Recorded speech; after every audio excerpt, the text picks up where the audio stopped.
Hail and kill caller, you're on the air. Hey, I know you guys already beat it with the dead horse, but I want to talk about this Ratt stuff going on a little bit. Let's talk about the Ratt stuff. Go ahead. What do you got on your mind? Okay. When I heard Blotzer was putting this band together, I was like, man, this is going to fucking suck. But those videos, that band is killer. And I would see that band over the real Ratt any day, especially with that set list they're playing. That's pretty cool. All right. Well, who do they have singing? And I have not seen any of the videos, so I can't attest to this. So who is the singer, and is the singer a Stephen Pearcy knockoff? I have no idea who the fucking singer is. I think he's from Vegas. But yeah, he definitely can sing like Pearcy.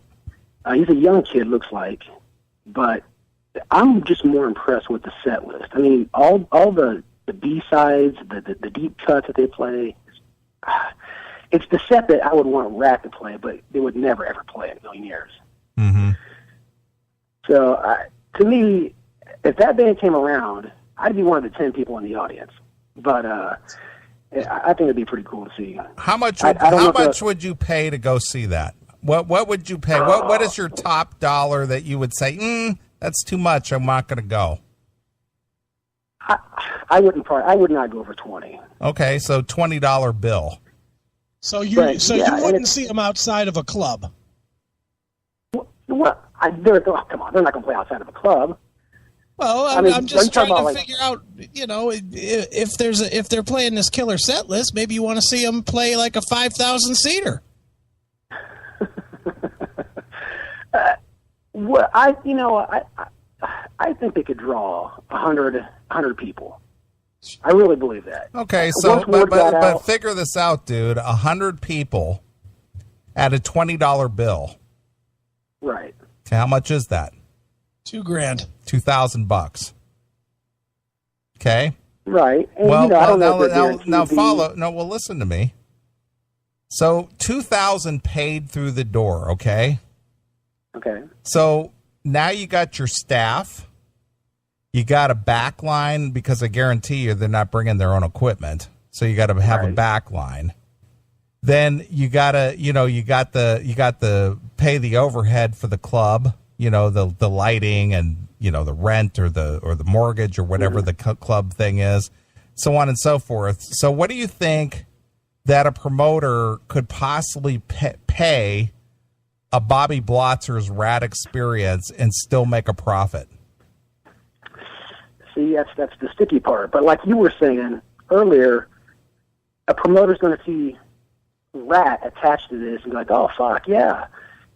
He'll probably take a bath on it, but just to see it one time would be kind of cool, because it probably wouldn't be coming through again. Yeah, but for you as a fan, it'd be kind of cool. But if you were the club owner and had to foot that bill, right? What do you think? So you put yourself in a business, put your business hat on.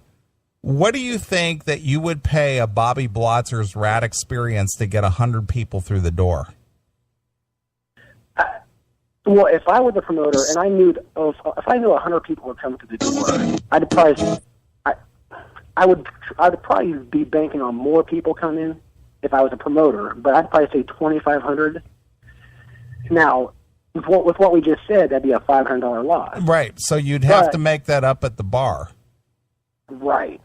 And they'd make that up easy. Well, you never know, because people aren't drinking that heavy these days with all the laws and everything. But I don't know. Like I said, I was just really impressed with that set, and I wouldn't mind them seeing get this guy in Ratt and just go out as Ratt, because this kid's good. Okay. Well, I'm just gonna have to I have not seen any of it, so I'll have to look it up. Neeley, I just sent you 2 links. Okay, well, let me take a look here. Let me see how this pans out. Let's take a look. Thank you. Who knows the next song on this album? That's what we're gonna fucking play. Come on.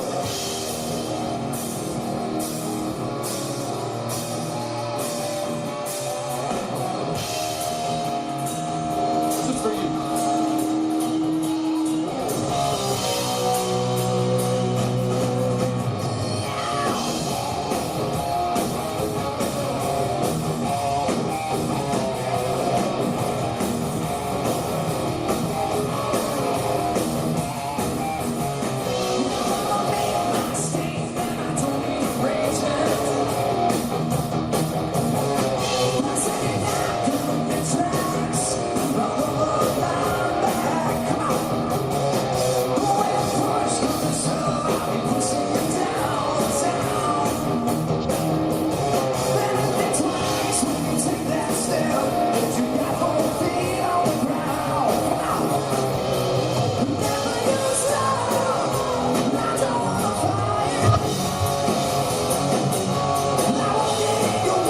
Funny thing about that dude, he almost looks like Jizzy with really long hair.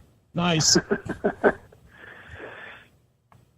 Well, I could see, I could see that. That's a good tribute band.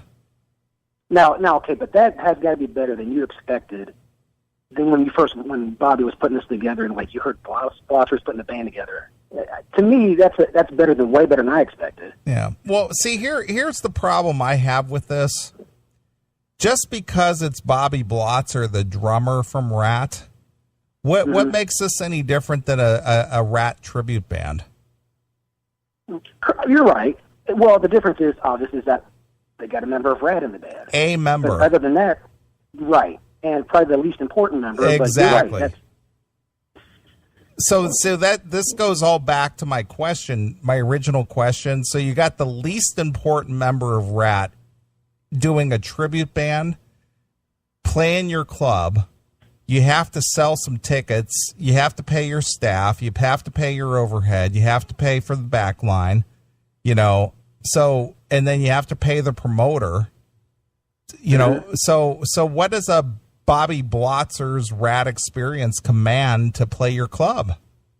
That's a good question. I don't even know what, say, an LA Guns would command. Well, I can tell you. I already know the answer. $1.50? It's about $3,000. Okay, well then we'll have to knock Bobby down a little bit. Yeah, because of course you LA would. Guns, we got the singer, so yeah. But see, here's the thing now.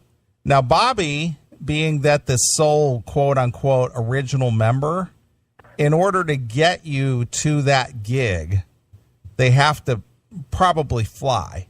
Okay, so that means there's a plane ticket for each one of those guys. Then there's a hotel room. Then there's transportation. So if say Bobby got $1,500 for the gig or $2,000, about $1,000 or $1,200 of that is just eaten up in just travel arrangements and whatnot. Right. So what's that left at $800 a night? Yeah, I mean Bobby's going to take the lion's share, but of course I think at this point he just wants to get out there and play and let the word build and hope for the best. Yeah, but see, here's my point. With all those things against you, it's almost pointless to do this. It's the Blots. Yeah, well, I'm just going with the dollars and cents and the business behind this. Right, but he put all this effort into making it happen, so you got to think that he's in it. He's no matter what he's going to get, he's in it. So because he's put all this time and effort, he's got these guys, they've learned all these songs. You would think he would do it, no matter even if it is. But see, this goes back to this attitude that just because you put the effort into it, you deserve to be rewarded. And let me just throw in another wrench to this. Let's take the focus off of Bobby for a minute. Let's go to these other guys. How many tours do you think these other guys are going to go and do and not work their jobs and be away from their families for $200 a night or whatever? Yeah, that's a point. You're right. I can see that. Would you do that? Would you travel and be fucking locked down for 23 hours a day for $200 a day? If I was a young punk, yeah. I mean, at this stage of my life. Yeah, but these guys aren't young. I'm looking at this. Aside from the singer, these guys look like they're probably in their 40s to 50s. Well, I mean, I don't know. I mean, they have to know what they're getting into. I mean, unless they're just totally, I don't know, starstruck with Bobby or whatever, just to be playing with them. So they know what they're getting into, whether it's measly pay, or the road. Because Bobby, he keeps saying he wants to take it on the road, but I don't know if he's going to be able to string together a tour or, like you said, fly-in dates or. It's expensive, dude. I'm just telling you, it's expensive. And unless you're knocking down $5,000 a night, it's hardly worth doing it. So you're saying I shouldn't get my hopes up that they're going to tour? Boy, that's a tough one. I would say keep watching YouTube, buddy. Keep watching YouTube. Yeah.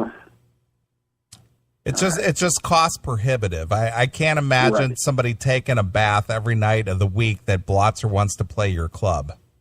Right, but I've been to plenty of shows around this area, and there's a lot of fucking dumb promoters around here who just pay. I don't know what they pay, but they bring in these acts. You think they don't draw, and most of them don't, but they still continue to do it. I don't know how they stay in business. I don't either. Don't know the answer. Which is why I don't do it. I could have done it years ago, but I had enough experience to know that you'll take a bath on these shows. Sometimes you'll come out on top, but a lot of times you don't. How long have you been listening to the show? Probably about 8-9 months, maybe. Okay, well, we did a segment where our friends Red and Jerry were out at a concert in Wisconsin. Remember that, Chris? Yeah. Mm-hmm. And they were closing that thing down before the second act went on. They had 5 bands that night, and I think Firehouse was playing, and I think LA Guns, and who else was there, Chris? And and the thing is that they got maybe 200 people through the door, and they were expecting like 1,800 or 2,500 or something. Yeah. And the guy didn't even have the money, so they just started shutting the show down halfway through the show because the guy didn't have the money to pay. It's crazy.